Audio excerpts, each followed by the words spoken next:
Greetings, everyone, and welcome to Invisible Walls, episode 220, right here on GameTrailers.com. I am finally back from vacation. I was actually gone for almost 2 weeks, but I only missed one episode of the show. The timing just worked out okay. Marcus, how were things last week without me here? I think I was actually probably best show ever. Best show. So, you know, no, it was good. We had some good topics. Adam Sessler was a great guest. We all had a laugh, and I'm thinking in 200 episodes, when it's 420, we do have to get stoned. Or we do the show live from Amsterdam.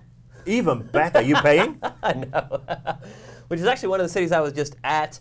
I did run into a couple people in Paris that actually recognized me as I was walking around. I was pretty surprised. So Philippe, this is for you. I said I'd mention him on the show. I was pretty surprised to be in another country and have somebody walk up and be like, "Are you Shane?" Pretty cool. I do have to say, though, it's actually very surprising to hear the words "Are you Shane?" followed by "You bastard." Yeah. I do have to say, one thing I would say about Europe in general is that gaming seems very underground there. I went to 4 different cities and literally walked my ass off for all around the city, and I saw one game store the whole time I was there, and that was in Barcelona in a mall next to our hotel. Ryan, you were also just in Europe. What was your impression? Did it seem to you like gaming was kind of underground? I saw a couple of game stores. Yeah. I was in Paris most of the time. I went up to Normandy area, and I saw a game store there as well. Yeah, maybe not as prevalent as here, but I saw it. You got to remember, I mean, a lot of the big supermarkets, or in France, the hypermarkets, they will stock the games. I mean, I went to supermarkets just to avoid paying like $8 for a Coke in my hotel like refrigerator or whatever. It just really seemed underground. I mean, I was even in the big tourist areas with lots of shopping, and it just seemed like there wasn't a whole lot of exposure for it. And now you were in continental Europe. You weren't in the UK, because I mean, in the UK, you can't walk 20 feet without hitting somebody who sells games. Yeah, I was in Amsterdam, Paris, Marseille, and Barcelona. So those were the 4 cities that I visited, and yeah, didn't see a whole lot of gaming there. I did go to the Louvre, as Ryan did. They have the big Nintendo 3DS tour thing that you can do there. So I take my and this is the only reason I took it out that day, was to go to the Louvre and take my 3DS in there. I'm looking for the hot spot to sync it so I can tour the Louvre. And you can't use your own 3DS in the Louvre. You have to use theirs because they will not let you kind of sync with the program. They have, well, it's a cart, and they have it like screwed right in. I used it. It was cool. Can't you pirate it somehow? I'm sure it's out there. There's a torrent. Yeah. I don't know what that means, but How was it? I actually ended up, I'm not spending like $8 US to use it. 5 euros. It was cool. I mean, you know, I've used those audio tour guides before where you just type in the number. Right. This would wirelessly ping where you were. So, like, when we walked into, like, the medieval section, it's like, did you know the Louvre used to be a castle and you're in the moat right now? And I was like, that was cool. And all of the audio stuff, you can punch in the little numbers and you can see where you are. If you want to find the Mona Lisa or something, even though there's signs everywhere, you know, you can kind of find out where you need to go.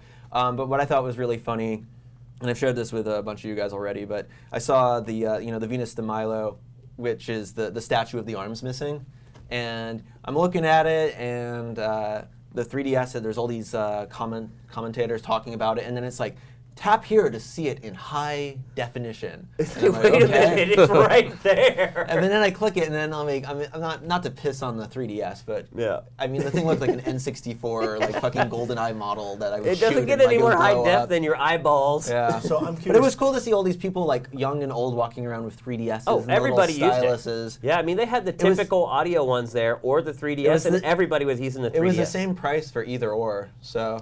One thing I will say is I saw a lot of people on trains, and the 3DS is everywhere in Europe. Pardon me? It seemed like there were a lot more girls playing games in Europe than here.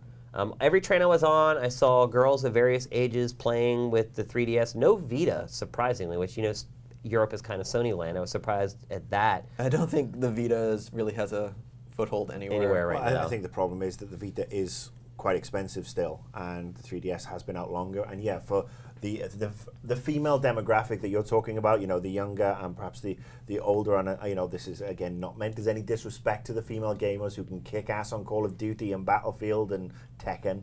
But I mean, a lot of those games, especially with the younger girls, are, you know, geared towards that market. Nintendo does that better than anybody, whereas Sony perhaps doesn't. The thing I'm curious about, did they not have like an AR app in, you know, for the 3DS? So it's like, you know, hold it over the Venus de Milo. This is what she looked like with arms, or you know, Mona Lisa, and she's like digital restoration. But that would have worked great because, like, I went to a museum in Barcelona. We went to the Picasso Museum, and there are little things that you actually get in the museum. They would X-ray paintings, and they would kind of show you on the screen like the different layers and how they had gone back and changed things. So it would have been cool if you had taken your 3DS, held it up to a painting, and you could actually see like the layers of the Mona Lisa and shown you exactly like how he changed it over time before it got to that final result. But I mean, I didn't use it. I don't think it had that functionality. No, I didn't see any AR stuff. Yeah, so that would have been cool. You know, you held it up and Koopa's bouncing off across in the background. Yeah, yeah. Well, this actually leads nicely into our first topic of the show, which is sound shapes for the Vita. Well, actually, it was originally a Vita game. We all thought it might be kind of the killer app. We all thought it might be ready for launch. It wasn't. It's finally here now. It's a long launch window, huh? That is, yeah. Which makes me a little nervous about the Wii U, right? So it's also available for the PlayStation 3. Miguel, you've been playing the game. Now, to me, this was the coolest Vita game that I had seen leading up to the launch, and still probably the coolest Vita game. Has it ended up becoming a great game? Yeah, I'm really digging it so far. Yeah? It's got elements of the sort of hyper-kinetic platforming, like Super Meat Boy style. There are moments like that where it demands super crazy precision. You'll die a million times. Now that's shocking to me, because what I had played of it, the platforming seemed almost just a means to an end. Yeah. No Joy Division joke for you there. But really, I mean, it just seemed like it was just kind of there to be there and not really a proper game element. Yeah, I'll say that the way that they laid out the game, it's basically every set of levels is framed as an album, and it's framed as a collaboration between the people who made the music and the people who made the art. Some of them are more about the aesthetic, others are more about the game, about the crazy platforming. Like the Deadmau5 levels are really kind of hectic and demanding. Makes sense. Yeah, so it's got a lot of that, but it's also got the really cool aesthetic thing going on. Like there are some levels where you're just going to want to play and take it slow, make sure you get all the little notes so that you could hear the music at its fullest. And like I said, there are others that you'll just want to blaze through and that you're going to kind of develop thumb blisters just trying to get through them. Once you beat the game, you get to do what they call death mode, which is kind of like that Super Meat Boy thing times 10. It's just like little micro challenges that are really, really hard to do. And Ryan was watching me play some of them. You know, there are some like 10-second levels that you'll be at for like 20 minutes just trying to get a perfect execution. A little bit of luck in there too, I think. There's a bit of luck, yeah. Like the way that they work, you got to collect tokens in order to beat them, and they spawn at different places, which it makes sense because otherwise you could just memorize where to go. They looked really well thought out for being such micro challenges, though. I was actually kind of surprised. Like, I had an idea of what the kind of levels would be like, and I know we were a little surprised. Like, you got into like a spaceship at one point. It's a little more than just jumping. Like when I played it at Comic-Con, I know I got into kind of like a claw machine sort of thing and was swinging around with some, like, physics and stuff like that. So it is more than it appears at first. Now, I'm a little confused about this game because when they first showed it to me, literally the debut event for the Vita, it was there. And the way they presented it to us was like, basically you started almost like a MIDI grid, like you're creating music. Well, it has a level editor. And to me, I thought that's the way the whole game was. I thought you created kind of a song with the sounds they gave you, and then you kind of pressed a button, and then it would turn it into a playable level. But the final game really isn't about that, right? It's more Little Big Planet, I'd say. Well, no, it has an entirely self-contained level editor where you could do just what you said. You could basically arrange a track. Just think of like a tracker. You could put the notes, you know, make a beat, put in melodies, use samples, and then from there you could just like build a level. The way I've been doing it is like making the music first, and then building a level around the music so that the player can kind of go through and get all the notes and like hear the music kind of unfold from like a little skeletal beat to like a full thing. And that works really well too. In fact, I've been having a lot of fun with that as well. That's what I really liked about it. Now, is it shareable? Can you create something and then share it online with others like Little Big Planet? And even already, there's like so many levels up there that the community's put together, like, you know, pages and pages of stuff on the website. Now, some of those I would think really have an opportunity to be horribly grating. Because some of the sounds that they give you, some of them are a little, Yeah. I mean, you little can. abrasive. There's some clown stuff in there. It runs the gamut. Yeah, I mean, you'll find stuff where it's clear that the people were focused on just building level geometry without really Caring minding about too the much music that the it music. created. And there's the opposite too. There's just like, you know, people who put a really cool track together and they just kind of lead you by the nose to pick up all the notes. But you know, yeah, like the best obviously is the people who do both, right? They'll Right. make a cool song that sounds good when it's even bare, but sounds better when it's full, and then they'll like give you cool ways to gather everything up and make it happen. And it seemed really intuitive. Like the interface was very simple. It's basically just like a drag and drop type thing. Yeah. I mean, it takes getting used to actually, and there's a lot of That tutorial looked really hard. Yeah. Placing the beat tutorial looked difficult. Yeah, well, what you're talking about is kind of like a mix between a challenge mode and a tutorial. It'll basically, it's called the Beat School, and it basically just plays a beat for you, and it puts you on a tracker and says, okay, recreate this beat, and you got to go like note by note and do it. And in fact, I just finished the last one this morning. So how do you prefer to play? Do you prefer to play the levels they've given you, or do you prefer to download levels of others or create levels yourself? I've been having the most fun, honestly, making the levels. Yeah, that's really cool, but That's what really makes it unique, right? Yeah, I think so.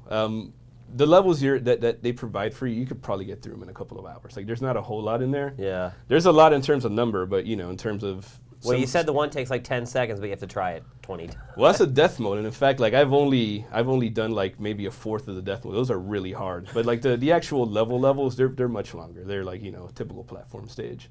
But someone like us sitting down to play it, you'll probably blast through them all in, like, 5 hours. Now, is there any kind of multiplayer in this at all? Just the sharing stuff, really. Yeah, there's no way to play with cooperatively or against each other? No. So, we've been building this game up for months.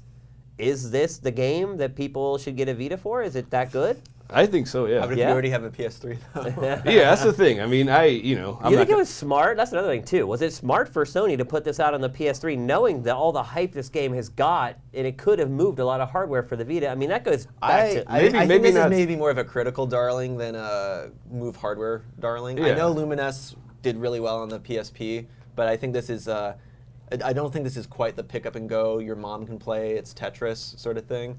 I mean, I think the game's awesome, but I think they probably did a lot of analysis and decided in the end this was the better move, especially with the Vita being in kind of dire straits right now. Yeah, and like whether or not it was And smart. you get both. Yeah. So if you do buy it, So you buy it and you get both versions of the game. I think that's where they've been smart. I mean, stick it out on the PS3 to a much wider audience, have people start to like it, and then, you know, because of the sharing, because of the addictive nature of the game, it's like, all right, well, I really want to, you know, I want to play this on the go because this will be a fun game to play on the go, nothing quite like it.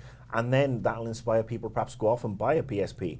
So it's a smart move, and I mean, I haven't downloaded it yet because I've been having issues with my internet all week, but I'm actually excited to try this now because when everybody was talking about sound shapes, I was like, I really don't like these sort of like creative music-y type games. I mean, I'm about as creative as a 4-month-old teabag. But I mean, I'm actually interested now to put on my PS3 and then on my Vita and sit on my toilet and play with it. Well, this may be a good opportunity for us to do kind of a check-in with the Vita. Pardon me. It's been out for months now. Marcus, you got one for free, and we got one here. I got a loaner. It's a loaner. It's not mine. I have to get, I have to give it back at some point. Chances are they'll never ask for well, it back. chances are, I mean, yeah. I'll be honest with you. The last time I played my Vita, and I think I said this a couple of times, was actually on the way to Comic-Con. And I took the Vita. I didn't take any cartridges. I just basically played Stardust Delta. And that is still, to this day, my favorite game on that system. It's just so great and addictive. Everything else that's come in, it's like pick up, play for a couple of hours, put away. And I'm still, this might be the game to usurp that one. I carry it across. But this is what they were promising, that cross-platform play. So if this is, this heralds the start of this at an affordable price, great. But I'm hoping against hope we're going to see some good stuff this year. Now, none of us have a Vita here, except for Marcus. You got one for free, like I said. Are any of you guys inching towards getting one at this point? It's been out for months now. I mean, this is kind of the point where they need to really start making that move to get people to buy the system. Miguel, do you feel like you're nearing a point where you might buy one? Not really, to be honest. I mean, this is the closest thing that would have motivated me, but like Ryan said, it's available on PS3, and in fact, I've been playing most of it on PS3. So, yeah. I mean, that kind of goes back to what I was saying. I mean, it could have been something that at least the core people like us maybe might have bought one to play it. Yeah, I could have pushed it. I mean, I'm the guy who bought a PSP for Patapon. So, Yeah. I did not buy it for, the sweet-looking Need for Speed game. I bought it for something that was unique. And, we've seen the games. We've seen the Uncharted. We saw I played a ton of Mod Nation. And All the HD remakes. They're competent games, but they're games I play on my couch. I mean, I've been Or saying we've already played. Yeah, I'm a broken record, but I mean, the games I played on my DS were things that were like unique experiences and also had quality. It's just because you throw rear touch on something doesn't necessarily mean rear touch is the big selling point. Yeah. Sound Shapes was going to be maybe what made me dip my toe into getting a next-gen portable, but yeah, as of now, there's nothing on the horizon that I can think of that's really got me interested. Yeah, and I'm right there with you guys.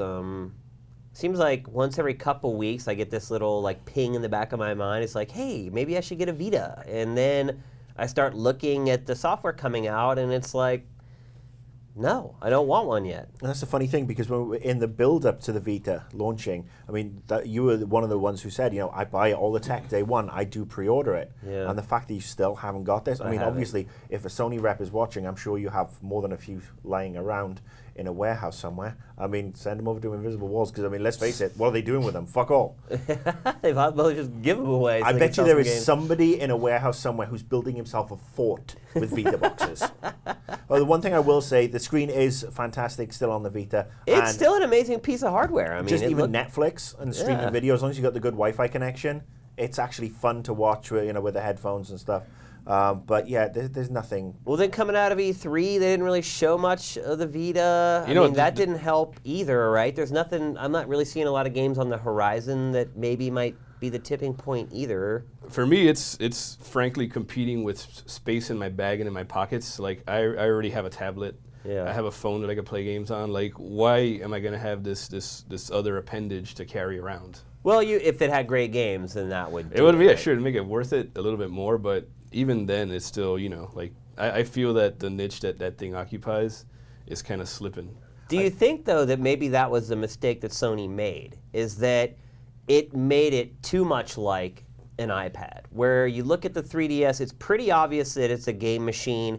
Sure, it does Netflix and a couple other things, but it's primarily made to play games. And then you look at the Vita, and it's almost a lot of the functionality is kind of this Me Too thing. Granted, there's some cool stuff there for games, like the rear touch and things like that. But, I mean, really, the functionality almost mirrors what you get on the iPad. The screen's not as big, the touch screen's smaller. In hindsight, was that a mistake? That they've gone too close to that tablet market, that people are now comparing that and saying, okay, well, I could go get the Vita, or I could get the iPad? If they'd have taken that stuff out, then it just would have been nothing but. But it could have been a lot cheaper. It's still I mean, I know once you start adding memory cards and stuff, but I mean, we were Still all pretty relatively impressed cheap, with yeah. the price. I think the issue is you look, I mean, it's the same problem I think that, Sony had with the PSP, in the fact that they were trying to sell a handheld system to adults, and handheld systems are traditionally for Kids, younger yeah. people who don't have control over the TV constantly. And the portability is cool, but it wasn't. I think just having your own screen was always more important.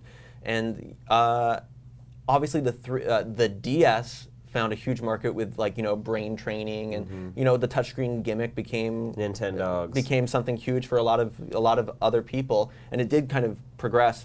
And obviously, there's core people playing it, but it's still that kind of idea. Like, I don't know what the 10 to 18-year-olds. God, I hate talking about demographics, but Yeah. I mean, people still really like iPads a lot. I mean, it's Yeah. still kind of the go-to thing. I think you have to compete.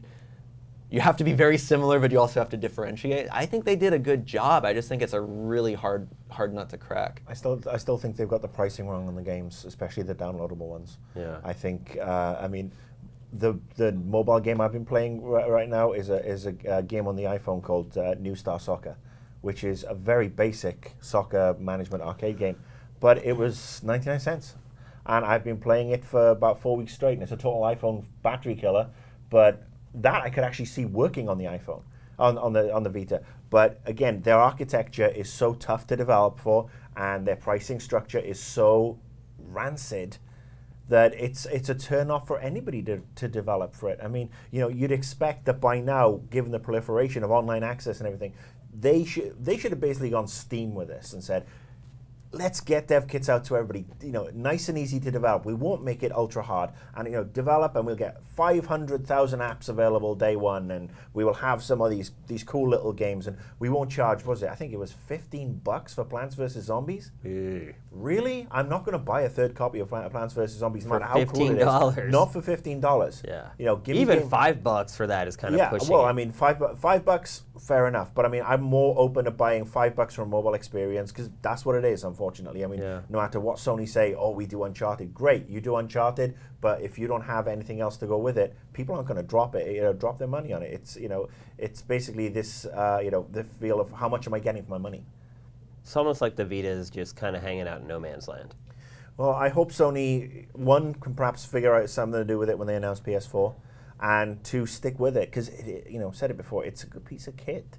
It's just, I mean, you know, this really shows that no play. Content is king, and it always will be. You can have this awesome piece of hardware. If there are no games to play on it, no one's going to give a crap. If Pocket Souls comes out tomorrow, would you buy a Vita, Ryan? Yes. Yeah. There you have it. So now we're going to talk about a game that I have to admit, coming out of E3, it seemed like everybody was excited about this game. I checked it out before E3 at Judges Week, played it for like an hour. We're sitting in our best of E3 selection meetings. Everyone's kind of spooging all over it, and I didn't get it. I don't get it still. What does that tell you? Your opinion It's a game is called wrong. XCOM. In this case, maybe it is. The game XCOM, and this is the strategy game, not the shooter.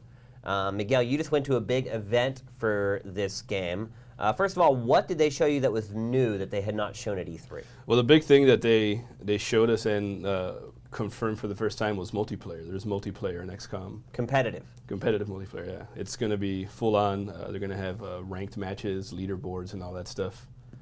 And yeah, it's when you think of a turn-based game having, you know, that kind of functionality, it's kind of a, you know, it's not the first thing that comes to mind, but the way they're making it work is pretty intuitive when you consider how, you know, tabletop and like the games that come from them work online. It's basically you get to assemble a squad of 6, and you have a certain point limit that you could use to build that squad. Like the stronger units will cost more. And you can use aliens, right? You could use aliens. Yeah. You could use soldiers. You could like have soldiers of varying levels, like you know, right in the drop-down menu.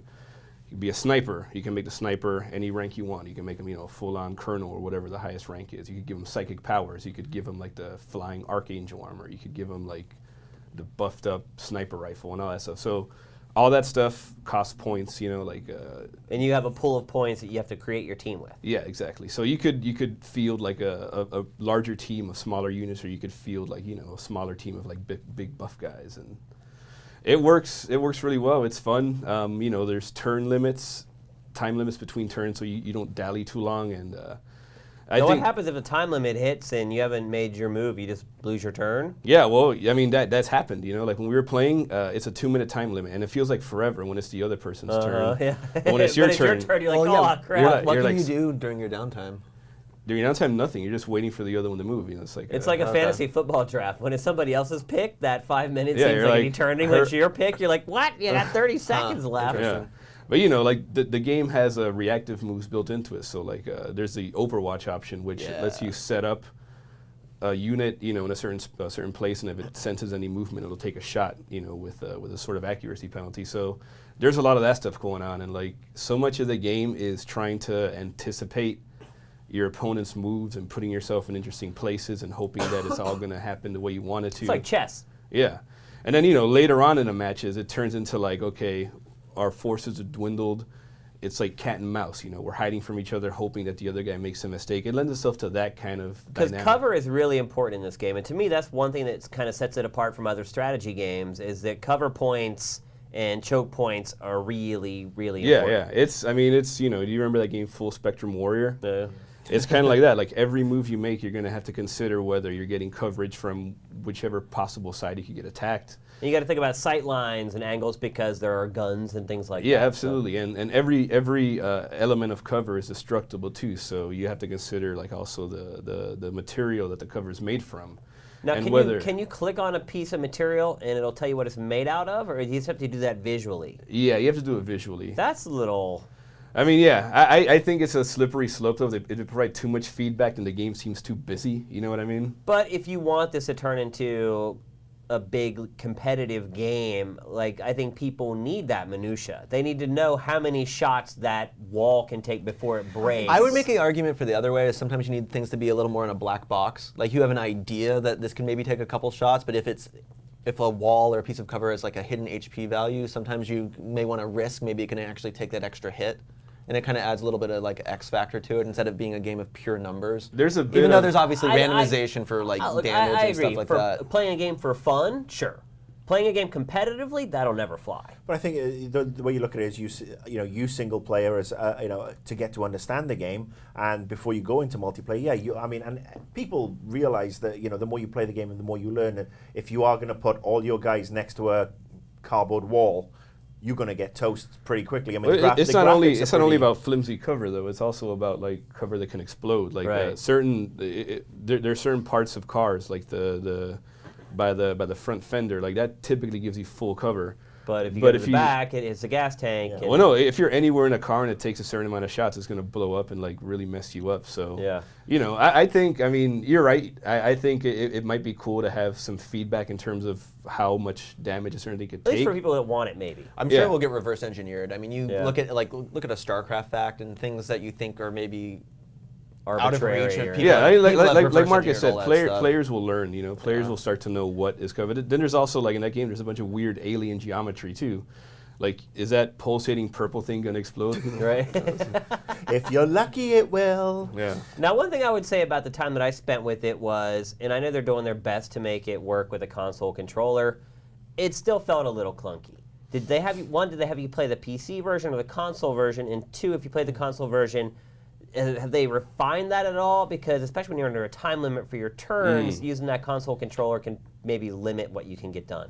Yeah, I would say, I mean, I agree with you partially. Like it took me like an hour to get used to how everything works. But we played like a pretty lengthy single player demo first. So going into the multiplayer, I was already but yeah, like there are certain elements where you will move the cursor on the bar when you want to like switch your rotation. Like there's still little things like that you stumble across. And yeah, I suspect that it'll be easier on PC than it will be on a controller. So they had you playing console version? Controller. Yeah, it was on the Xbox. Okay. As I mean, one thing I'll say is props to 2K for basically perhaps seeing what a disaster Syndicate was. Yeah. When EA went and butchered that and turned that into an FPS. Because they're doing it with XCOM too. Well, they were doing it with XCOM, and then they did a total 180 and put the XCOM FPS to one side and said we're going back to the strategy. So I got to say bravo to them to that. Well, it's Firaxis also. Yeah. I mean, they made Civ on the consoles and it was great. Yeah. They've been working on this game for 4 years too. But I mean, that's my point. The FPS has got like gone bye-bye and it's sitting in a corner waiting for the Vita version or whatever. But I got to say, I will never play this game on console. Yeah. I don't see the point, and no disrespect to the console gamer, but if I want to get into this and learn this and really love it and then go and play online, I'm not going to play with a fucking controller. I think I would prefer to play with a mouse and keyboard. I don't think anybody would deny that. I'll play whichever version we get first. Well, of course. But your job. When it comes to review time and they send you all the versions of the game, which version are you going to play? We hope they do that. Yeah, I mean, practically speaking, just because of the way my living arrangement is, it's easier for me to play a game on a PC without like consuming the whole living room. Right. So yeah, I prefer to play games on PC for that reason. But yeah, like I can also see how it would be fun to just play it on a console. Yeah. Now, what was the one thing from the event that surprised you about the game? I mean, the fact that there's multiplayer is a pretty big surprise, yeah. But you had to assume that was going to... I think that's a pretty big surprise. Yeah, I mean, for a tactical strategy game, especially on console, primarily, like that's kind of weird. I think that's kind of you could see them putting out like a kind of throwaway multiplayer mode, but it seems like they put a lot of thought into this. So maybe that's what's surprising is how robust it actually ended up becoming. Yeah. Instead of just some little side thing. Also interesting is the way that they're gonna, they're attempting to balance the multiplayer. What they're doing is, rather than if they see that a certain unit is like running away with shit, they're not going to tweak its stats. What they're going to do is just alter on their end how much it costs to field the unit, make it more expensive. And they're convinced that that's gonna do it. That's gonna make it so that I could see that. Yeah, I mean, I'm curious if it's gonna work because, you know, that's a different approach, certainly. it is a different what you approach. would Yeah, expect. and like when you're talking like for their ranked matches, they're talking 10,000 point squads. Oh, that's a lot. Well, that might just be 100 points or something like that. Some of the beefier units will cost like 5,000-6,000. So couldn't they just make it like 72 out of 100? they could, yeah, but like you know, if a unit is We're like gonna learn fractions today. if a unit is crazy overpowered, like you're still gonna be able to field it. It's just a matter of like you're not gonna be able to field as much stuff in addition to it. So yeah, I mean, I could see it working, but I'm curious to see exactly. When you put your squads together, did you use every single available point, or did you have like a couple hundred left over usually? Usually all of them, yeah. Every Like single if I had point. 100, I'd be like, all right, what can I get for 100 points? Okay. I Yeah, do definitely. scouring that shit. But it's interesting though. So what's like, that 100 points? Like little like med a grenade packs, or something? scopes, Okay, that kind of cool. stuff. Yeah. Yeah, that nitty gritty stuff sounds interesting. Yeah. Like people are going to try to work on these little perfect little things, and other people are going to study them and try to exploit them. Yeah, but it's So also wait, is that good. granular? You can choose a unit and then choose what Their loadout? attachments they have? for the soldiers. Yeah, like Really? the aliens, you get them as is. But for the soldiers, you go, oh, I want this sniper to be like, you know, X level. I want it to have X armor. I want it to Because in the have- campaign, you actually level your characters up that way as you use Yeah, them. They exactly. that makes sense. So here's the bigger question. So you were playing the multiplayer. Does that mean you've now seen pretty much all of the content, all of the game content in a way? Like you've seen all the aliens, all the soldiers, all the guns, all the technology? Or do they have it kind of limited for you? Well, I mean, everything that, you know, unless there's like special crazy like boss type units that they're hiding for story reasons. Yeah? Yeah, it's all in there and like. Does it seem like there's a lot of stuff? Yeah, it's like there's a good, you know, I didn't really count, but there's at least a dozen aliens, like variations of them, and you know, crap loads of weapons, crap loads of armor. There's armor that lets you stealth, armor that lets you like use a winch to climb onto you know, elevated platforms, and armor that lets you fly and all that kind of stuff. So to wrap it up, when does it come out, and does the game appear to be at a state where it's going to be nice and polished whenever it's? I mean, stores. what I saw, it was pretty there. You know, it comes 4 out. years, it Yeah. probably should be. It comes out in October, and like my guess is that these remaining months is just polish. Like it's Yeah. pretty, you know. I wouldn't, if that game were released, I would consider it done. You know, like obviously, who knows what's going on in like the later levels if there's stuff they have to build still, but it looked pretty together from what I saw. And overall, pretty impressed with it, excited for it. Yeah, absolutely. Yeah, that's one of the games I'm looking forward to most. Following, seeing it now. Yeah.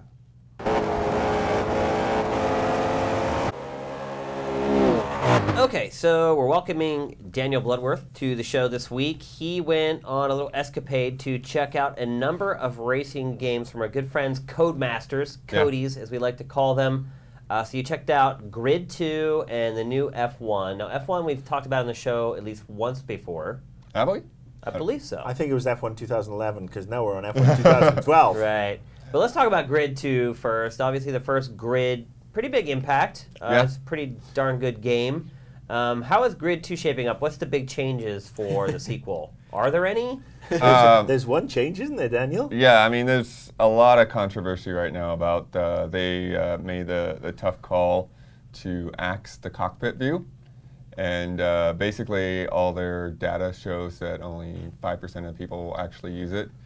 And, you know, talking to normal people around the offices, that seems to be somewhat right. But if you look at the announcement, like... Well, Daniel, how do you play racing games? I only play in the cockpit. Yeah. Yeah. He I is mean, the 5%. Yeah. I kind of go back and forth depending on the type of game, like something where there's a lot more jumping and crashing, I'll do third person, but yeah, more realistic games like Grid, I would play in cockpit. Well, in the first few Gran Turismo games, playing from a cockpit view made the game way easier. Like trying to play it from a third-person perspective and trying to hit some of those times they try to make you hit was almost impossible from third person. You go into first person, you nail it like on your first try. Yeah, and I think there may be a few people that are confused with that, and just because there's not a cockpit view doesn't mean there isn't still the first person and the hood cam. Yeah. Which I know, I've seen people that use wheels in the past say that, they use that instead because it doesn't make sense for them to have a wheel and then another wheel on the screen. But I think it just kind of reeks of laziness, though, doesn't it? It's like, we don't really want to model the indoors of these cars, so. I think there's multiple factors there. It is a matter of time and like it takes a lot of time to put that in there and make it right.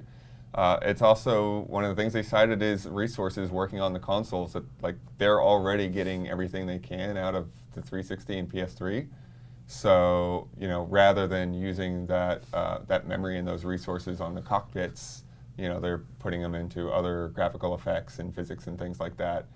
I think personally for me, if the physics aren't possible, in terms of having that cockpit view there, then I think it is the right call. For the better good, yeah. Yeah, because the game feels great. The handling feels great. There's a really good sense of weight distribution and just being able to have that detail in the track surface, and you can feel like if you go off the road a little bit or if you go over a grate, that kind of thing. But if it's a matter of stuff blowing in the wind and bigger crowds and stuff, I think most of us would say we really don't care that much. Right. But yeah, it's unfortunately become the only thing people are talking about the game is the cockpit view being taken out. Can I ask you a quick question? So you play all the racing games, and obviously Codemasters has already kind of spun the Dirt series into kind of two perspectives of Dirt Showdown. Mm-hmm. What is the real kind of like nuanced difference between Grid now and the Dirt series? Would you say? Really, Dirt. Yeah, that's really what it comes down to. It's dirt or roads. Dirt's like rally and off-road, so. No, I understand, but again, like racing is. I'm just curious, like again, I may be wrong here, but Grid is kind of what put the idea of rewind time. Into the whole car space, even though it was a realistic game. Car selection too. Dirt is really focused on those rally cars, where this is a bit more spread out between muscle and high-end European cars and stuff like that. What did you tell me about the tracks that they were? Oh, they've added like a whole another branch. So they're still real world areas, but tracks on like the California coast and more open roadish style of driving. So now you have so not necessarily race courses. They're just more out on the open road, real highways. Yeah, they have those basically those three different types of tracks. So you have the highways. And then you have those closed circuit street courses, kind of like what we might get in Long Beach, but they put them in Chicago and Paris and other places. And then they have authentic real tracks. And the one that they talked about was Yas Marina, and then which is it's been in F1 games, but not really anything else that I can think of. But they're talking about pulling in more obscure tracks and tracks that haven't been in other games before. Autolog? Are they gonna have Autolog in the game? It didn't sound like they're going to do Doesn't every racing game kind of need that now? Autolog, exactly, but they are talking about any game with a timer. Their RaceNet, Autolog, yeah. Their RaceNet system is going to be expanded, and they're talking about having the multiplayer progression be separate from single player, so that you really have a chance to find people at your skill level a lot better and things like that. And I think there's probably going to be some social ties in there so that you can keep track of what other people are doing from other devices and things like that. Now the game's a fair way off though. It's not. It's early or mid next year, is it? It is next summer, which is again, let's when you sit down and you play a game that looks this good and it's a year out, it's like pretty okay, impressive. Maybe if the outcry is high enough, they could put in cockpits for the PC version or something like that. It's on the disc. Because there's enough time. I was about to say, it's pay like, to unlock cockpit view. If somebody wants the cockpit that bad, That has then been a big joke. Give them give them $1.99 to. Should Codemasters change its name to like Roadmasters at this point? They have actually. They've had the Codemasters Racing. Basically. Do they make any games other than driving games at this point? Because they lost so much money on like body count and stuff. Gee, I wonder why. But I think that's part of it too. Is we get the bar raised by something like Forza. Yeah. But we forget that like Microsoft doesn't care if Forza makes any money. Right. You know, like they put that game out there, and then 9 months later, it's like bundled in with every Xbox. Right. They just throw as much money as they want at it, and you know, and sure, they can make the best game, but like, how many other people can do that? You know, Not a lot. you know, it's like we saw that with Gran Turismo. Like, they limited how many cars had cockpit views, and Yeah. it was a big deal then too. Yeah, it was. Maybe even bigger, actually. So let's talk about F1 briefly. Any changes to it this time? New tracks, I'm guessing? Yeah, I mean, it's one of the things I found out that didn't make it into the interview, just because it was worded a little weird, is when they have their license, and hopefully there's something they can negotiate and figure out in the future, they are limited to this year. This year's cars, this year's drivers. So, because I asked them, it's like, why do every year, we have this career, and it's like, oh, you go through 5 seasons, but every season is like Groundhog Day. You're just in a different team. But it's because of their license. They can't, even though they had F1 2010 and F1 2011, they can't go back and include that stuff in the career mode in the game in any way. So the F1 license is pretty limiting, I guess. Yeah. I actually spoke to them. I mean, the head of PR, Rich Eddy, is a very old friend of mine. He's a former games journalist, and I've asked him almost year after year when are you going to see the some of the classic drivers, the Ayrton Sennas, the Nigel Mansells, Damon Hill, all these world champions. When are you going to be able to get that? And he basically said, the hands are totally tied. And I know it might surprise you that I'm actually I actually enjoy the F1 stuff. I mean, You're European. It's just watching TV in Europe. You see F1 on TV well, all the time. That's one of the things that they're changing, is they're trying to make the basically the game more exciting, and they brought in the guy from Sky News, Sky Sports, to do like the track run-throughs and stuff before you start a race, and so that way, like, you're actually you're familiar with how this track is and where you need to adjust how you're handling it, and they have the young drivers test in there now to kind of familiarize yourself with all of that stuff, because they admitted that they kind of assume that. F1 well, they're fans. European.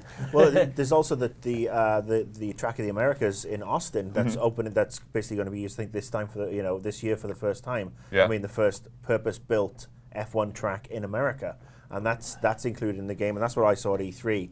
And I got to say, I mean, I might actually be tempted to actually go to an F1 race in Austin, because it's such a cool city in general. Yeah. But this track looks really cool. I mean, it seems to be slapped in the middle of nowhere based on the footage I've seen. But I like the sound of that. And I think I don't like and apologies to you, Middle America. I think NASCAR's fucking boring. Okay, it's like. I think a lot of people might agree with you on that one. Yeah. Turn left, yeah. So I mean, I actually like the F1 stuff a lot more, and it's obviously what I was raised on. But I think if more people watched F1, they might actually really enjoy it, because it's certainly got a lot more going for it, in my opinion, than games like NASCAR. I also think that F1 is one of those sports that really benefits from HD and new camera technologies and things like that. I don't feel like they've really represented that sport well on television up until recently. Now that you have HD cameras that are the size of like lipstick things, it's like you can put those anywhere on the cars, and the sense of speed that you get from those really, really sells the sport. So everyone should go and check out F1. I think you might like it. Yeah. Now, the other thing that they've done, which is really smart, is they're putting more modes in there that are kind of like quick bite modes. Because that was the thing. Is like F1 is very much about the long haul, and so you get into the career, and like even if you're doing 20% races, it can take a long time just to get through one race. So now they have a mode where you're basically just going through like all 6 champions. You're just trying to take down each champion one by one. Oh. And then they have like it's sort of like a quick season or a quick career where you kind of, I think in like 10 races or something, like go through an entire career kind of experience. So they like picking and choosing key races throughout the season. Like this guy, you're the leader in points, but this guy's had 2 great races. Now you need to fight him off in the last like 3 laps. And stuff something like that. They have just a quicker set of goals, so you can like sit down and actually play through something and feel like you've accomplished something in a day, without feeling you have to set aside 2 hours. So Grid 2 coming out next summer. F1, when is it coming out? I want to say September 18th. Yeah, a couple of weeks. Soon. Very soon. So be sure to look for our review of that coming up very soon. Any other notes from the event you want to share? There is one other game that we'll be having an interview on Monday, I think. I don't think, honestly, as many people will be as excited about it, but it's cool what they're doing with it. And then, you know, it was just, you know, it was a cool trip. It was really low key. You know, like their Codemasters main studio is like on a farm in the middle of nowhere.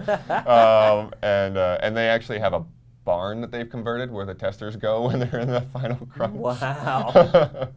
Fair enough. And, you know, and it was just, you know, we spent the whole day there for Grid 2, and there was just like 5 or 6 of us, including some guys from some car magazines.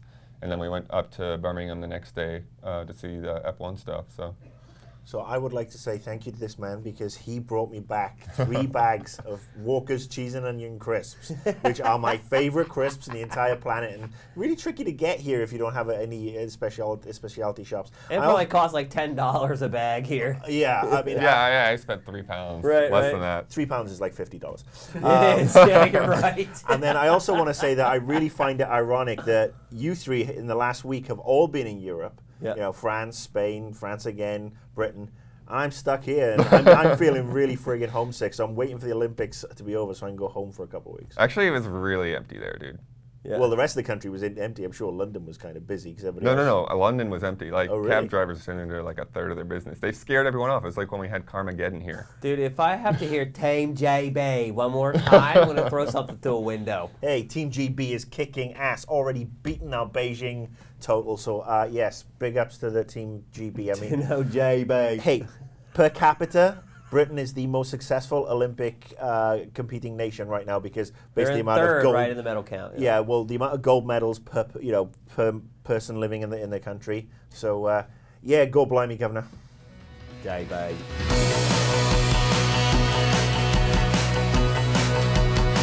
All right, that's going to do it for episode 220. Just a couple things before we go. I want to remind you that next week, next Thursday night on Game Trailers TV on Spike TV at 1 a.m., we go inside Valve for a huge interview. You definitely do not want to miss that. Make sure you check it out.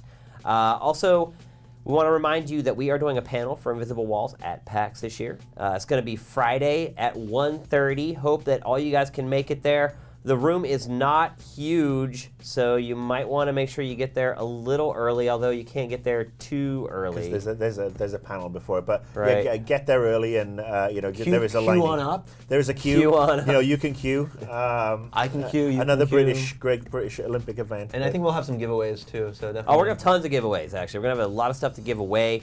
We're working on the rundown for the show right now. It's going to be really fun, really cool. We're gonna Lots feed of Bloodworth interaction. live. Yeah.